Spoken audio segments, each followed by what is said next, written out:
Welcome to the podcast, Whiskey and a Map. Stories of adventure and expeditions as told by those who live them. I'm your host, Michael Reinhart. It has been said that many adventures and expeditions start simply with a map and a glass of whiskey. A desire to go and see the world's wild places. You're invited to pull up a chair, pour yourself a glass of your favorite whiskey, and join us as we hear stories from another one of our friends just returned from the field.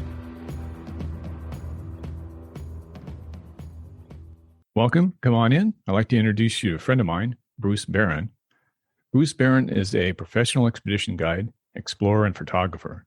Bruce began guiding backpacking and mountaineering trips at the age of 15 and has since led expeditions to the remote jungles, mountains, forests, and deserts around the globe. He has explored uncharted areas in the Andes, Himalayas, Amazon Basin, and West Papua New Guinea. Most notable of these is the Barron Pickard Heath River expedition in 1996, which discovered the source of the Heath River in the Peru-Bolivia Amazonian Basin. The Heath River delineates the border of Peru and Bolivia for 350 kilometers from the Amazon Basin lowlands into the Amazon cloud forest. The expedition's objective was to follow South American explorer Colonel Percy Fawcett's 1910 expedition route and then continue on to discover the still unknown source of the Heath River and make the first river descent. Bruce, welcome. How are you doing? I'm good. Good to see you. I'm glad to be here, Mike. Now, the job title professional explorer, that's a dream job for a lot of folks, getting paid to explore the wilds around the globe. How did you become a professional explorer? That's a funny idea, isn't it? I got it because I had always, as a child, read adventure books, been fascinated with all of these expeditions and explorations I'd always read about. And when I was about 12, I read a book. I don't remember it. It might have been 2 years before the Masts. One of those classic sailing version exploration novels. I read that there was a 11-year-old cabin boy that had been around the world twice. And then I looked at myself. I'd never been around my block twice. You know, I'd never been out of the country. I'd never been out of my state. Wasn't raised with a silver spoon, so I didn't have money to do those things. And I thought the world had passed me by, that, the age of exploration had ended for me and there's nothing I could do, which of course was silly. Later on in my life, I actually became an artist for a while. I taught art and sold in galleries, and I became kind of an obsessive person where I was working 100 hours in the studio trying to become a good artist, and I burnt myself out. So for 3 or 4 years there, I did anything I could to get by. And part of that was exploring.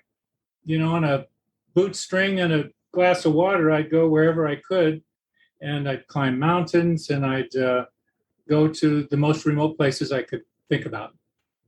But when I was young, I was actually in the Boy Scouts. There was a kind of an extended version called the Explorer Scout. In that, I became a backcountry guide. I was actually at the age of 14, I was guiding people to the highest mountain in my area, which was San Gorgonio. And it was kind of funny because I would bring groups of men and boys normally, sometimes women. And it took 2 days to climb this mountain.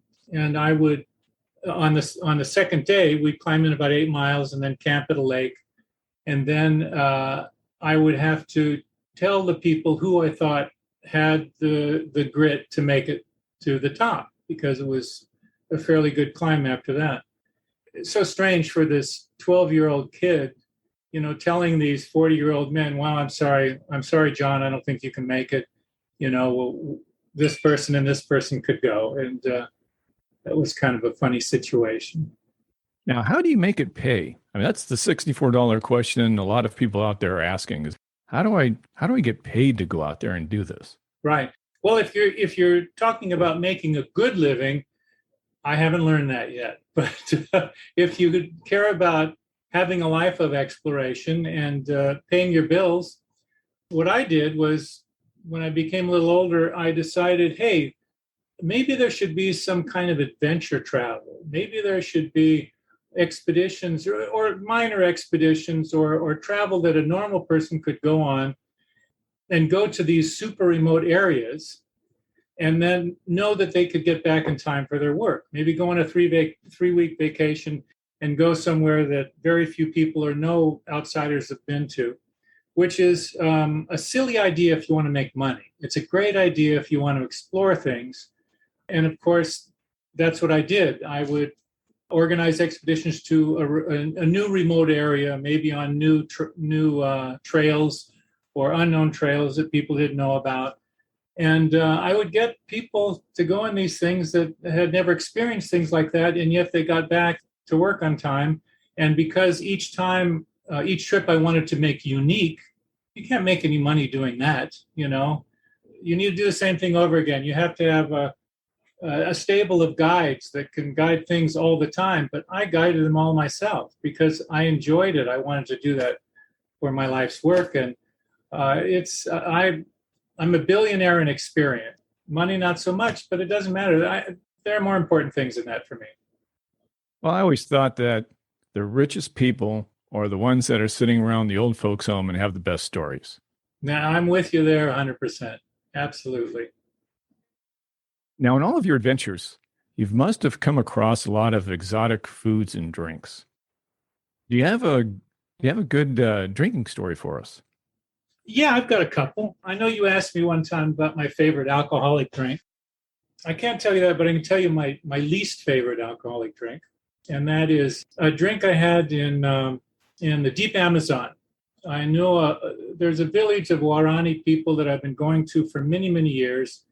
And the first time I went there, they're naked tribal people hunting with blowguns and spears.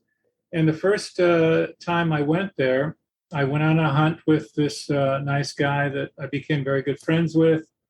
And he brought me back to his hut after the hunt. I mean, he's naked. He has a hut with a pot, a blowgun, a spear, you know, and a fishing net. That's it. And he offers me this gourd of what I knew was chicha. Chicha is it's a mildly alcoholic drink, usually made from corn, but in this case, it's made from yucca or manioc, cassava-like. Unfortunately, I knew how it was made, so I grabbed the gourd. And you know, you're offered something. You don't want to be impolite. And sometimes that impoliteness can be dangerous, you know, in tribal situations. But anyway, I downed the gourd as quick as I could. Then he's seeing how much I liked it, and this is what you should never do, is what I did. He quickly took his gourd and filled it up and gave it back to me. Well, the way they make their chicha with yucca is they take this yucca root and they chew it until the village women get together and they chew this yucca into a mush, and then they spit it into a communal pot. And their saliva aids to the fermentation, the alcohol making of this stuff. So, yes, I was drinking the village women's spit. And what did it taste like? Well, it wasn't so bad. You know, I mean, I've eaten and drunk so many strange worms and insects and snakes. You know, it's not so bad, but a little bit of alcohol. But it's just the thought, you know, this lumpy, you know, slimy, you know, all you can think about is a spit in that situation, you know. Yeah, I mean, I've eaten some really bizarre things, but I think the other thing that stands out to mind is it's really not that bad, but it was butter tea. I was on the Tibetan plateau in Ladakh. I was traveling with a friend. I was about 13,000 feet on the only road on this kind of moonscape high Himalayan plateau.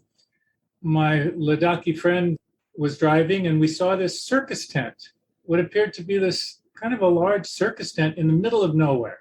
I mean, there was no villages, there was no huts, there was no houses, nothing for miles and miles around. It was such a strange, surreal experience. And he said, "Oh, you'll like this," you know. And I just met this guy, and we had the camaraderie. He knew that we used to joke around a lot. And so we drove up to the hut and got out, and he took me to the opening, which were some skins that were folded over. And he opened up the folds, and we peered in, and it was the most incredible sight. There were about, I think, 80 maybe Ladakhi people there. The women are really distinctive. They wear this really interesting traditional dress. They have a furred yak skin over their back. Then they have a headdress made from woven yak wool, which is kind of an interesting, looks like these two gigantic ears that come above their head. And then a piece of leather that comes from their neck back down to below their butt that is studded with silver encased turquoise stones. Just really very interesting and unique, something you'll never see anywhere else in the world. So there were several of these women dancing around this large tent pole. And then there were a series of boxes that were about maybe 30 or 40 feet long that they had carried all this stuff in, that they had pillows on either side of it. And then there were Ladakhi people sitting on the pillows, drinking and eating something. Well, my friend, and at that time I hesitate to call him my friend, we're looking through, slightly in front of him, he's looking over my shoulder. He pulls back the flap all the way and he puts his foot in my back and he kicks and pushes me into the center of this. And then he folds the door of the flap of skins shut and he holds it tight so I can't get out. Talk about crashing a party. Yeah, no kidding. And so, and I had no idea. I hadn't studied, I didn't know these people. I didn't know this area. So, of course, the music stops, the dancing stops, everybody that's eating and talking stops, and there's 80 or 100, sets of eyes staring at me. I'm thinking, sometimes it's dangerous to do things like that, right? But immediately, there's two people at the front of this table of sorts. They run over to me, a man and a woman, young man and woman, and they grab my arms. They're talking to me in Tibetan. I don't know any Tibetan. They pull me over to the head of the table and they sit me down on a pillow. And then immediately they bring me two drinks. They bring me some rice wine, which I drink quickly. That's fine. That's great. And then they bring me some butter tea. In Himalayan countries, it's a staple. Usually it's maybe a half filled of black tea and then a half filled with butter, thick butter. And that's, when you live at altitude, you need those calories to stay warm. And so it's a staple that people drink. In this case, it was yak butter, and it was about 80% yak butter and about 20% tea. And the yak butter was lumpy and smelled really, and it was a little hair in there, and it smelled like an old yak. A yak is like a kind of a high altitude cow or a bull that lives at very, very high altitudes in the Himalaya. So anyway, I did the same thing. And this was after I'd been in the rainforest and I knew what I did. I drained it. And during this time, all eyes are looking at me because I'm assuming now that this was, a way to accept that I'm in their midst and I'm part of the group if I drink this. Anyway, I downed it and it was horrible. I mean, horrible. It tasted like rancid butter, but it was lumpy. I had to chew it, most of it going down. And the same thing, oh, you like it, and they, in their words, brought me over and filled it up. And fortunately, it took a long time to drink the rest of it. But then everybody got back to it. The dancing started. And later I found out that there are three things in Ladakhi culture that they have celebrations for. One is a birth, one is a death, and one is a naming or christening, not Christian christening, but a naming of their child. And that was a birth of their child. And in that culture, to have that Buddhist culture there, to have an outsider just arrive from nowhere like we did, it was a great blessing, it was good karma.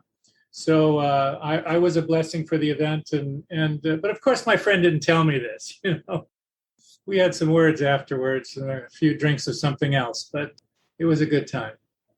Now, you spoke about eating some pretty strange foods. What's the strangest thing you've had to consume? Oh, geez. There's been so many, Well, I can tell you one that actually on this expedition that we're talking about that saved my life pretty much. And it's not exotic, but we got to a point where we were starving. I'll tell you later. But I at the end of the expedition, I started out weighing about 190 pounds. I'm 6'1" and very muscular. So at that time, and I was in great shape. I was thin, and by the time I ended, I can't tell you what my weight was at the worst of it, because there was a boat that I got on at the end of the expedition, and for a week on that boat and getting ready to fly out, all I did was eat. I didn't move more than 20 feet, I don't think, because I was starving. We were literally starving at the end of the expedition. So at the end of that week, doing nothing but sitting on a boat and eating, I was still 40 pounds under what I was still like 140 pounds or 50 pounds, 40 pounds light. So who knows what I was. But when I got back to the United States, my wife walked past me 3 times. I was waiting for her to pick me up. And another guy that went on the expedition, the one other guy, his kid, well, I think she was about 6. He went to hug her and she screamed and ran away from him. We looked so bad, you know.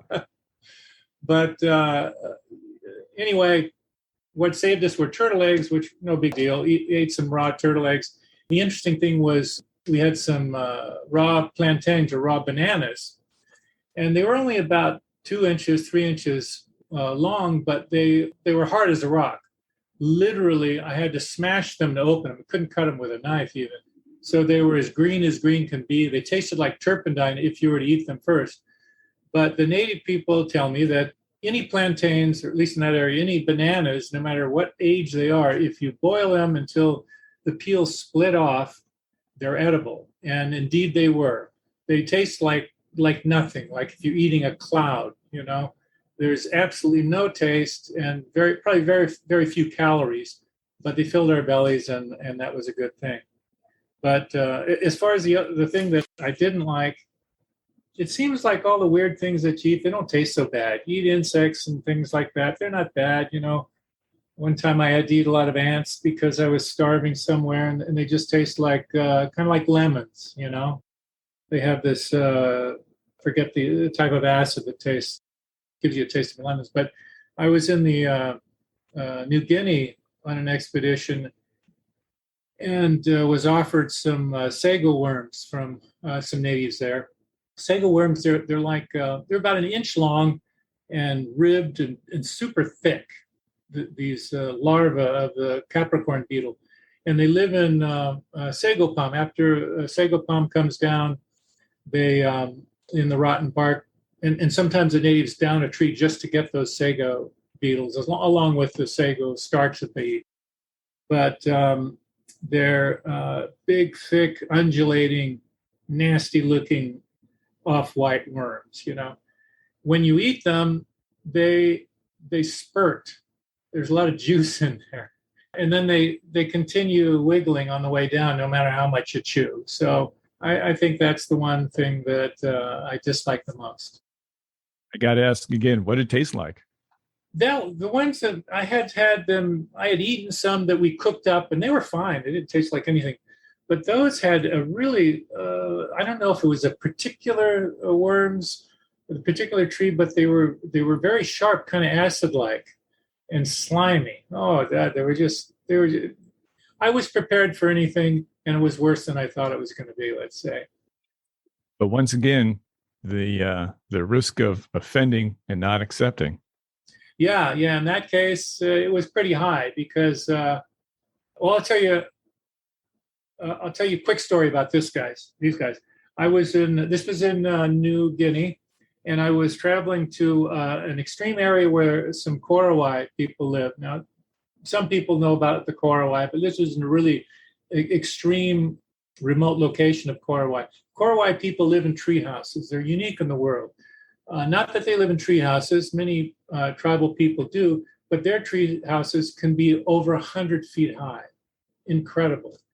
And there's only one reason for that, and that's because if you shoot an arrow at somebody 100 feet high, you have less of a chance of hitting them, you know? So it's for protection. from other tribes. And many of these, and the communities are very small. Sometimes it's just a family on one treehouse that is, you might have 3 guys and 4 or 5 women living in just one treehouse, and that's their whole, tribe, or that's their whole village, you could say. So I was trying to find this really remote Korowai country, and it was extremely remote to get there. It took 4 flights. It took a day on a truck. It took 3 days on a motorized dugout, and then it took a week traveling in just to get to this area. But we got to the last village before we headed into the super remote area, which was getting there, as I just said. And we had to organize for some porters. Now, these guys some of them had been on expeditions before. But when I say an expedition, maybe once every couple of years, something like that. Maybe botanists have been into the area, something like that, or an anthropologist. So we were arranging for porters. I was talking with the head man there. It took about a day. I was just pulling my hair because usually it doesn't take that long. But this is a village, totally isolated. The only time they ever get anything that resembles any kind of, you would say some kind of monetary, whether it's trading goods or anything, is this odd expedition that comes in there. And very few had ever been in there. And so it took a day to negotiate which members were going to come on the expedition. So we finally figured it out. Everybody's loaded up, and we're heading out of the village. And the village is in a cleared area on the bank of the river. There were about 8 huts in the village, kind of on each side of a path. And then beyond the last village went into just high rainforest canopy. So I'm leading the group, and we're walking between the huts. We get to the last hut, and across the path are this X of bamboo, these big bamboo logs that are X'd across it. Now, that's the international symbol for, hey, don't go that way, right? So I turn the group, and we go around the back of this hut. And just as we're going around the back of the hut, somebody bursts out of the entrance of this hut with a naked guy with his bow drawn, an arrow notched, a bow drawn, pointed straight at me. It was about 10 feet away from me. I didn't have time to even duck or run, but just at that moment, a couple of guys from our group jumped the guy, knocked him down, and they pulled the bow away from him. They're struggling. The guy grabs his bow back, notches it, picks it up, and again, he's pointing it at me. And I say, let's book. And so we head out. They grab him again and knock down. And I told them, don't look back until we hit the bush, because anyway, that's what we did. We just kept going. And finally, we got to a place safe in the forest. And I asked my interpreter there, I said, what happened? And he said, well, he was one of the guys that didn't go, that the chief said, no, we don't have room. We have to get him. And he said, well, if I'm not going, nobody's going. That was the way he was going to stop it. So that was pretty tight. Pretty close call. Yeah. What's and I'm sure there's many, but what's the strangest or most unusual thing that you've witnessed, or something that really stands out for you? Well, there's been many, right? But the one that stands out the most was in the Amazon. There's a village I've been going to for many years. They're a tribe that is starting to get some outsiders in there now. But when I first went there, I was the only outsider. It was the same guy that I told you I had the chicha with, the Wairani. And during that trip, came out of my tent one day, and I see this woman breastfeeding her baby. And it's not unusual to see Native people. Well, first I should say the Wairani, this particular group, they like a lot of pets. They have many. They have macaws and parrots and different monkeys. And I saw one guy had a marmoset, these beautiful the smallest of monkeys. I saw him climb down from the roof up to his shoulder and up to his arm, and then encircled its tiny arms and feet around his thumb, and then chirped at me like a bird. So you can see how small they are. But All kinds. They usually have a harp eagle, like the largest eagle, that is a warning signal because they screech so loud when people approach, but all kinds of monkeys and different animals. And it's not unusual to see a native woman breastfeeding her human baby on one breast and a monkey baby on the other. I mean, these pets in this area, in this tribe, in this culture here, they believe that their pets are just like one of them, you know. Many of the pets they get from killing the parent, but still the pets, the young ones, become part of the culture. And in some villages, they remain so forever. They don't eat them after a while. That's a strange sight, but I had never seen this or heard of it. Do you know what a tapir is? A tapir is the largest rainforest animal. It'd be like 600 pounds. They're like the jungle cow. They have this gigantic head with a kind of a short prehensile nose, but they're giant. They're like a little hippo in a sense. Anyway, I came out of the hut and I see this nice naked native woman smiling at me, and she is holding a baby. She's not breastfeeding the baby, but there in front of her is a baby tapir breastfeeding. And, you know, even the baby's head was, you know, like 3 times the size of her head or 4 times. It was this gigantic animal. And she's sitting there smiling at me. And this huge baby, you know, it's probably 150 pounds, is breastfeeding of her baby, her breast. And I asked my friend who spoke Guarani, is this unusual? You know, I didn't understand this. He did not understand my question. And I kept asking him, and he finally, exasperated, said, the baby was hungry, so she's feeding it. She's feeding her child. What are you asking me this dumb question for, in a sense? And this is the baby tapir. The baby tapir, yeah. I'd never seen that before, heard of it. It's interesting. Now, you spent a lot of time with that see if I'm pronouncing it, Warani? Yeah, Warani, yeah. You spent a lot of time with them. And we were talking earlier about intuition and what you saw them and how in tune they were with nature. What did you see? Yeah, What did you see? That was interesting. I was traveling. I was going on a hunt with them, and we were traveling downriver in a dugout, and it was very swift water. The river wasn't very wide here. It was maybe 50 feet, 60 feet wide. So even though we're more towards one side of the river, we were traveling very fast in a very, very rapid stream.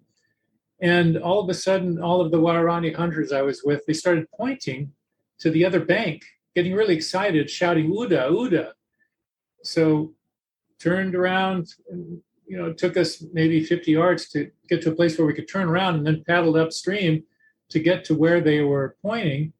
And you could see nothing. When I was looking over there, you could see absolutely nothing. When we got to that point and got into the bush just a little ways, hundreds of Uda or peccary, white-lipped peccary, which are wild boar, all over the place. Now, maybe you could say that they smelled it, but I think that was pretty much impossible. Maybe there was some kind of a smell they could smell. But that their senses must have been like superhuman to get it there. But there was indeed Uda there, or at least we saw fresh tracks, and we ended up going on a hunt. But another time, I think the time that maybe you were asking about, was I was with a native guy. We were hunting, and all of a sudden he said, there's a jaguar over here. I said, well, how do you know? Because we're in bush where you can't see 3 feet, much less 100 feet or 50 feet or 30 feet. And sometimes it is true that you can be in thick bush where there can be animals very close to you and you'll never know it, you know. He says, yeah, the bush. And we ended up going to the direction that he was indicating. And after about, I think it was 100, 150 feet, we found some jaguar tracks. And how could he know, right? There's no way, you know, that he could have known that. There was no noise. And then what I think it is I think it's like a supernatural, superhuman ability that somebody would say that causes this. I don't think there's anything super or magical about it at all. I think it's just that these people live in the rainforest. This is their environment, and they experience things that we think are superhuman.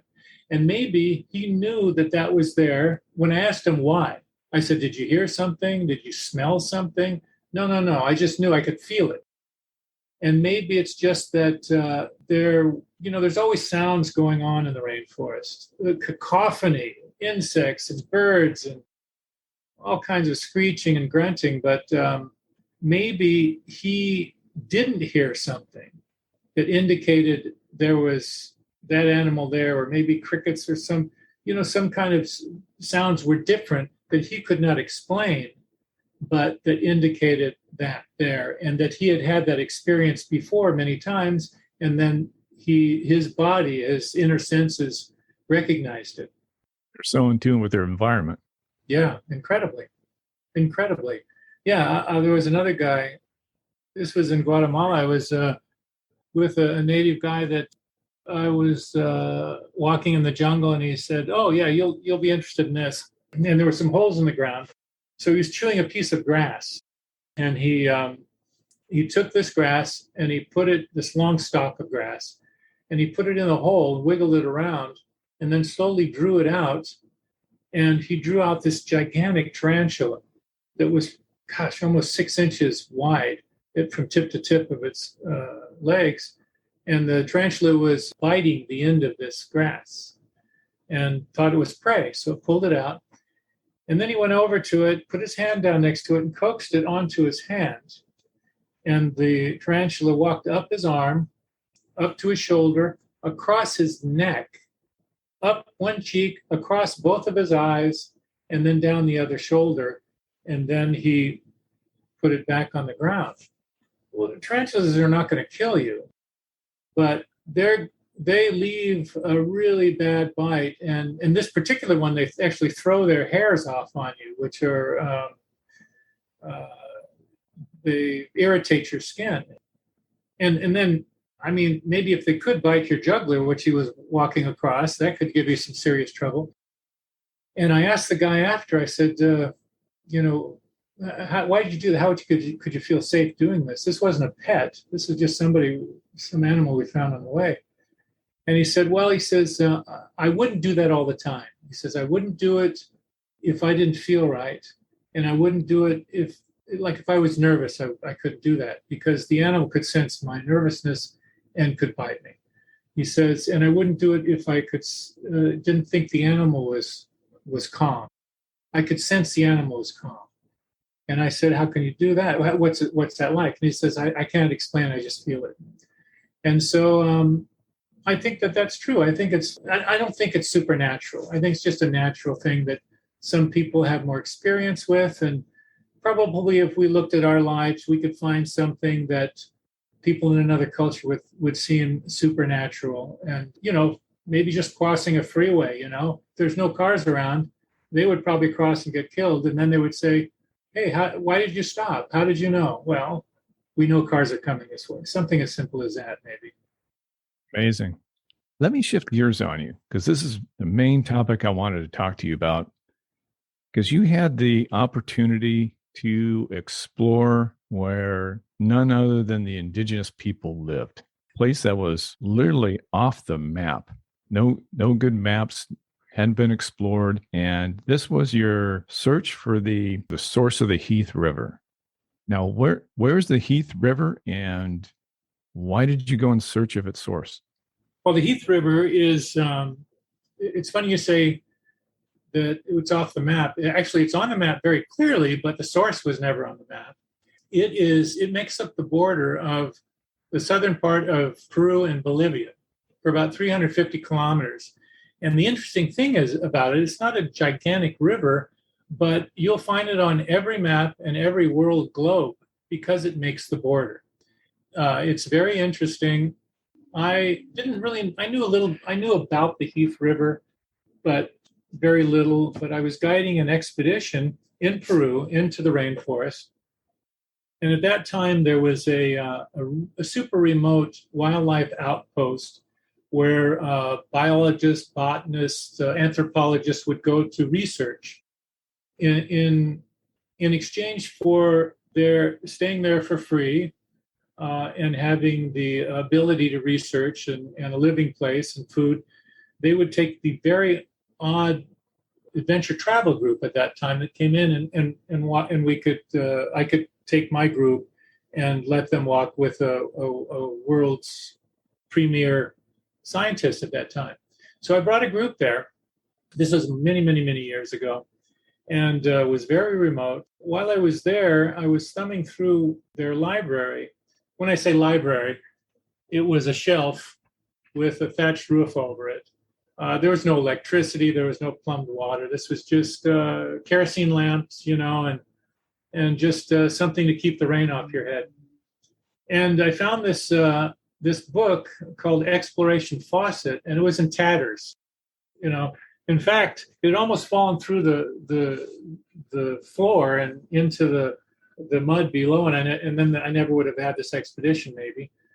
But it talked about an English explorer that did the first exploration of a river that wasn't too far from there.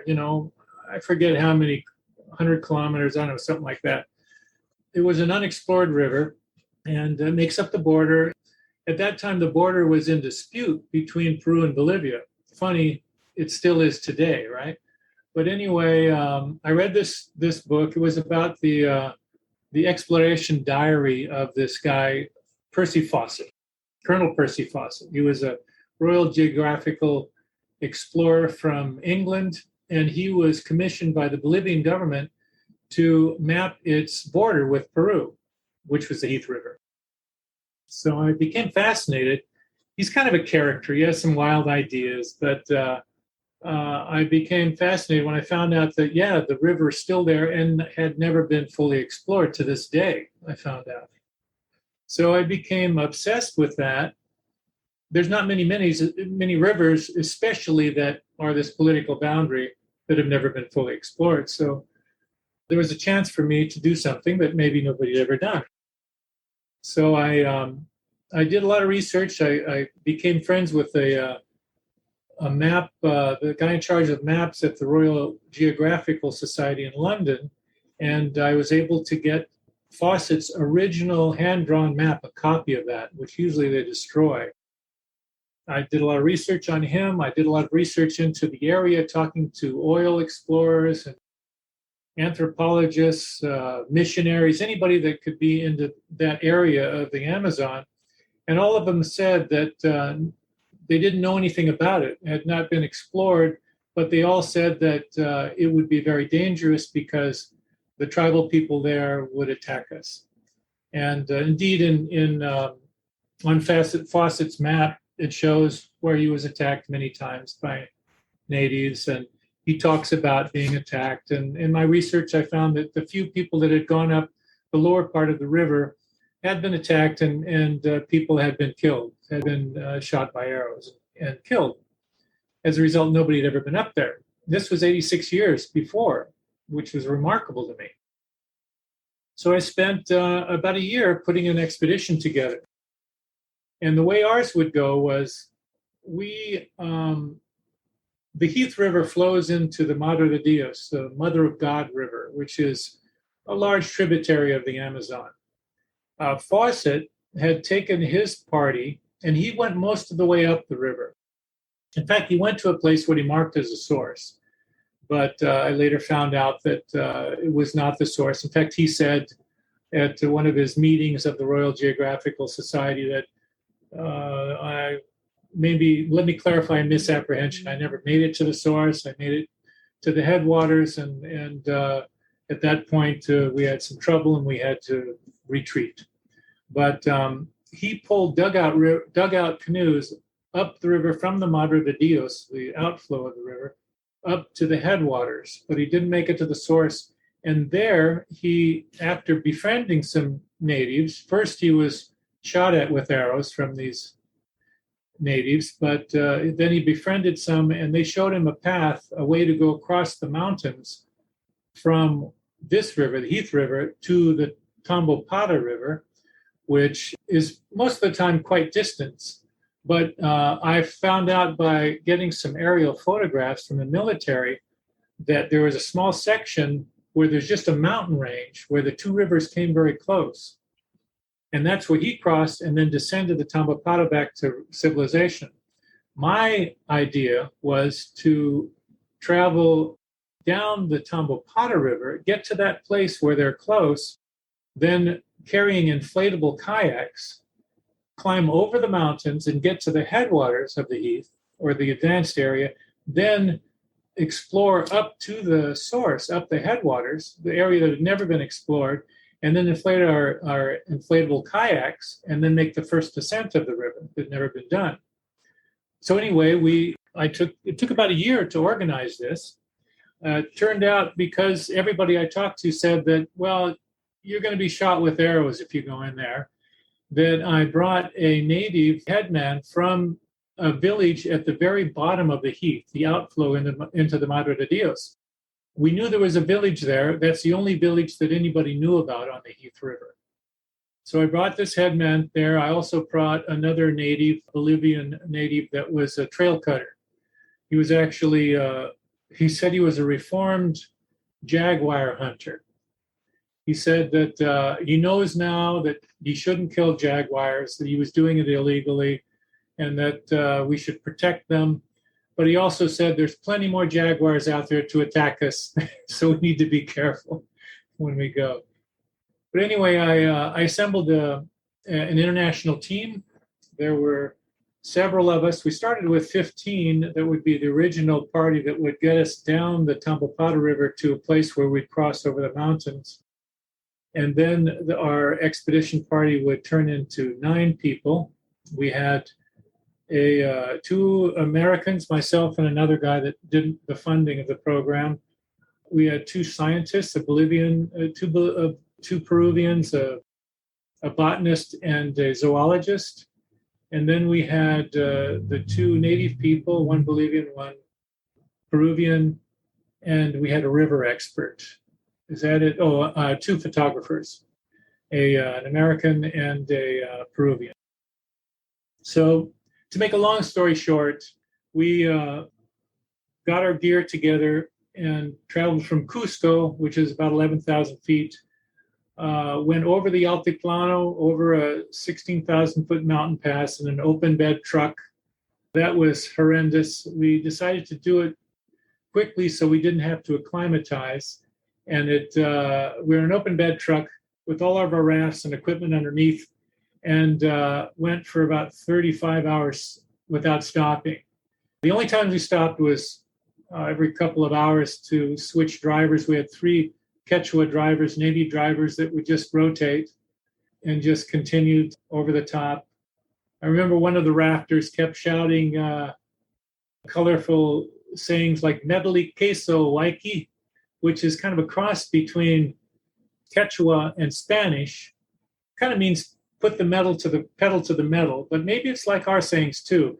If you looked at the true meaning, it was accelerate, cheese, brother. So I don't know how those things happen. But anyway, we eventually got over the Altiplano, and most of the people were sick from Soroche, which is high altitude sickness, because we didn't wait to acclimatize. We wanted to get over quickly, and there was a lot of vomit on the side of the vehicle, but we made it over. We got down to the very end of the road, the last part of the road, and this was an old gold miner's dirt track to get down to this village called Putina Punco. And there we quickly pumped up our rafts. We spoke to the headman of that village, and he told us we're all going to die. We shouldn't go in there, which we had gotten a lot. Before we go there, you had to cross a border, right? Oh, yeah. Well, it wasn't. There was something of that happened there that. Yeah. When we dropped down into from the Andes into the cloud forest, the Amazonian cloud forest, there was a military checkpoint because there was an outbreak of yellow fever in the area. So all of us had to show our inoculation that we had had yellow fever shots. Well, I had. Most of the guys had. Some of the native guys had not. And so we had to get shot. But, we were going into an area where everything was going to get wet and destroyed. So I didn't bring my passport or my documents like that. Fortunately, a couple of the people did. There was the wife at this point of a photographer that came. They both bought their passports, and she was going to take them back when she returned without going the rest of the way with us on the expedition. So we have blankets over, but all of us trying to keep from freezing as we're coming over the Altiplano. And now they're saying we're all going to have to get inoculated because we don't have proof. So I thought, well, I don't know what it does if you get yellow fever shots, twice within 2 weeks, but I thought that's okay until I saw what they were shooting us with. And it was like something you saw in a Frankenstein movie from 30 years, 100 years ago. It was a silver syringe with 3 finger holes, metal with a long, needle on the end. But they were using the same syringe on every person. They were just refilling it. There was no way I was going to do that. I'll drink Village Women's spit, but I'm not going to take that chance. So we just faked. 2 of us were in that situation. We just faked like we were asleep underneath the covers. That was the worst thing because then they thought, and then they said, wake them up. They have to get an inoculation. And one of our friends says, no, they're sick. They can't, they're just sick. Let them be. And of course, why are they going to let them be sick if there's yellow fever in the area? But fortunately, a couple of our friends that brought after they showed their passports and papers, passed them underneath the blankets to us, and we showed them our passport and inoculation pictures. I don't know why that worked because, the guy didn't look anything like me, whose picture I had, and the other guy that I was with was not a blonde young woman, which his passport picture was, but we got out of it and we fortunately continued on. So the next part of the journey is the river. Yeah, so we finally made it to the river. We filled up after getting whatever information we could in the area, which was very little. They just said they knew nothing about the Heath River on the other side of the mountains. They didn't know much about the Tambopata, the river we were going down. Thank you for joining us. This is the end of part 1. Return for part 2 as Bruce and the expedition descend down into the Amazonian jungle in search for the source of the Heath River. Until then, check us out at michaeljreinhart.com, where you can find more of my work as an adventure photographer and writer. Photos, videos, and articles of interesting people, mysterious places, and exotic cultures from the wild places of the world.